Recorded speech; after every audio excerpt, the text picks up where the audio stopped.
দ্বিতীয় নম্বর ওয়াজিব হচ্ছে জামরাতে কঙ্কর নিক্ষেপ করা। তো স্টোন কঙ্কর নিক্ষেপ করা, জামরাতে কঙ্কর নিক্ষেপ করতে হবে। এখানে শয়তানকে পাথর মারতে হবে, শয়তানকে পাথর মারতে হবে।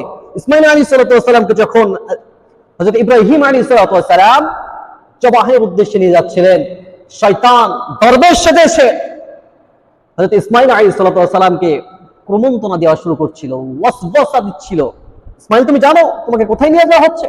তোমাকে নিয়ে গিয়ে এখন জবাহ করা হবে, তোমাকে মেরে ফেলা হবে, তুমি যেও না তোমার বাবার সাথে, তুমি ফিরে যাও।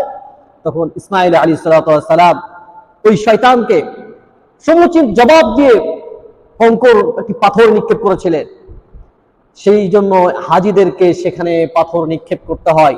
শয়তানকে হযরত ইসমাইল আলাইহিস সালাম বলেছিলেন, আমি জানি আমার বাবা আল্লাহ রাব্বুল আলামিনের নির্দেশে আমাকে